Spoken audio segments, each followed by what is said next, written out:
Good afternoon. I'm Joyce Danger. Thanks for sharing with me this afternoon. I want to talk a little bit today about kind of getting ourselves out of the way and looking at other people rather than looking at ourselves and creating kind of a ripple effect. You've probably all seen our new Mary Kay Compact that is through the Mary Kay Charitable Foundation that we're donating $1 for the sale of every one of these to the Mary Kay Charitable Foundation that helps with domestic violence and cancers and things like that that affect women. And these are available right now that we can order. It's the Bitty Compact, and I love that they fit my purse really nicely, but we can put our powders or eyeshadow cheek colors, that sort of thing in there. And in terms of getting ourselves out of the way, sometimes we think about offering makeovers to somebody about what we're going to get out of it and maybe what she's going to buy from us, and it all becomes about us. And I want to just kind of turn your head the other way and look about what's in it for her and how maybe somebody somewhere along the line offered you a makeover and how it's benefited you. And I'll tell you a little bit about my story. Before Mary Kay, I had gone to a department store in another city and had a department store makeover. And when I sat down with the lady, she showed me some things and she said, if you, as I'm sitting there, she says, well, if you have a makeover with us, I do expect you to buy some things. And so, I was already in their chair, and so obviously I needed to buy something.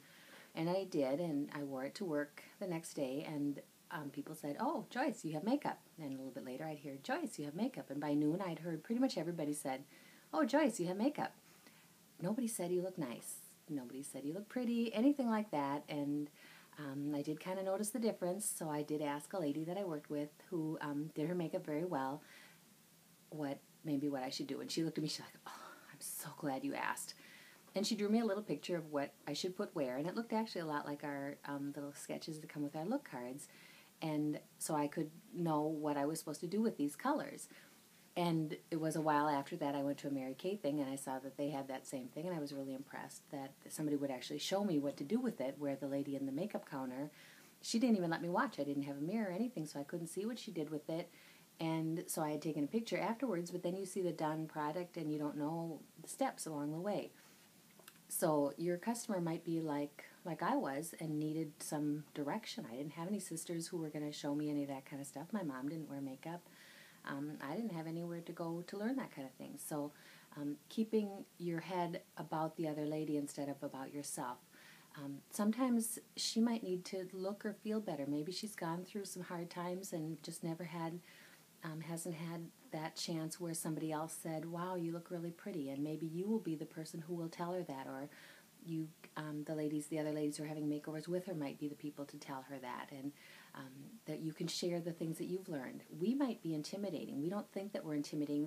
We think we're just really nice, friendly ladies, but you guys are really pretty, and you're pulled together, and your makeup is exquisite, and you might be the kind of lady that she's going to think, oh, she's too nice to hate, but too pretty to like, and that she doesn't really want to ask you how to do makeup because you're just a little scary to her. So it's nice if you would be the one to offer her a makeover.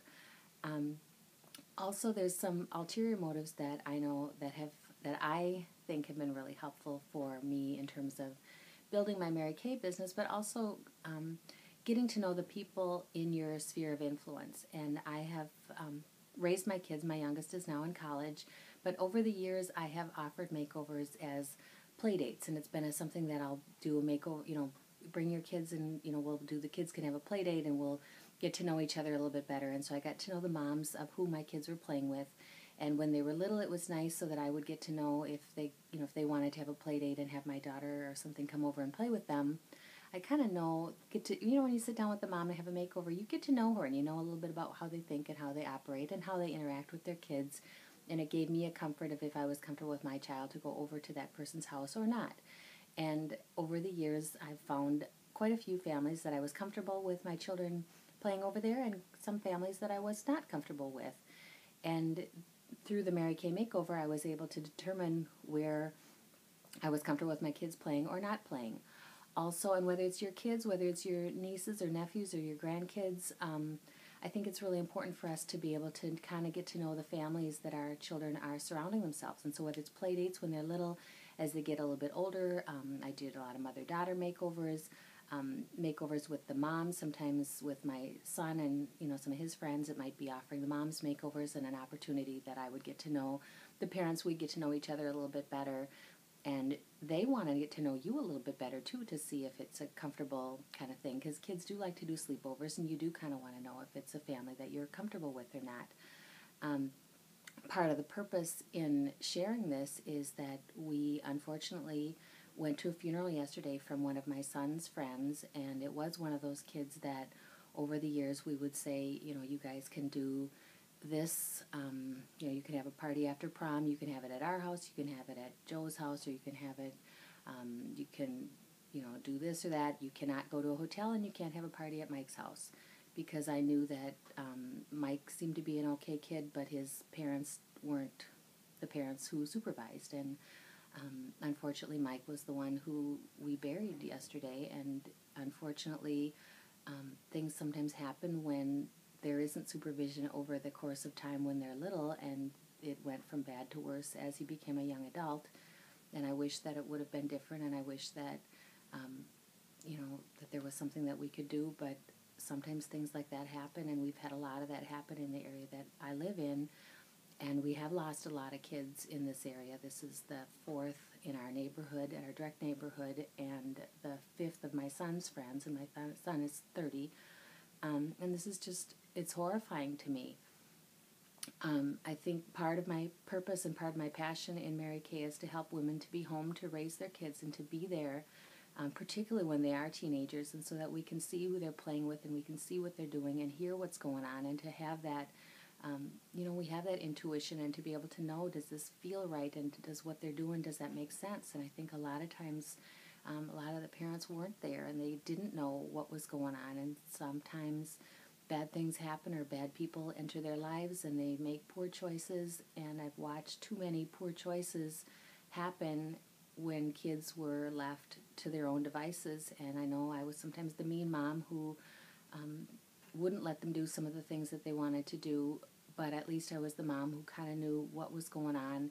And I was the mom carting them around to this and that, and they were hanging at my house and eating my food and all that kind of stuff. But I was more in the loop of what was going on, and I want that for you and for your kids and for the people that you have that ripple effect on. So maybe your kids are grown as mine are, but you never know who you're going to come into contact with. For some people, Mary Kay is a plan B, and that's actually what it was when I started, is I was looking for some backup plan, because the company that I was working for and the business, the kind of line of business I was in, was having problems at the time, and I needed just kind of a plan B. So some people are looking for that, and so many times we just have our own selves. We're so worried about what people are going to think about us that we can't get ourselves out of the way to let other people be more important. So I would encourage you to think about the other person, and think about the people that you're coming into contact with. Maybe say a prayer about what it is that she needs in her life, and what her family, and what her, all the people that she comes into contact with, and that her network of people, because you don't know what you do and what you say, how that's going to make a ripple effect on other people. And many of you who are listening to this today are in Mary Kay because I talked to somebody who talked to somebody who talked to you, and that's part of how that ripple effect works. And I want to thank you so much for your time today and for joining me. And please say a prayer for Mike and Mike's family, that I hope that Mike is in a better place and out of his torment of his demons, and that his parents who had to bury their son yesterday, that they will somehow be able to make sense of this, because it's been a very tough road for them and for all those peers of Mike, my son included, and his friends that have had to bury too many of their friends. So thanks for joining us, and please be the one to make a ripple effect on other people.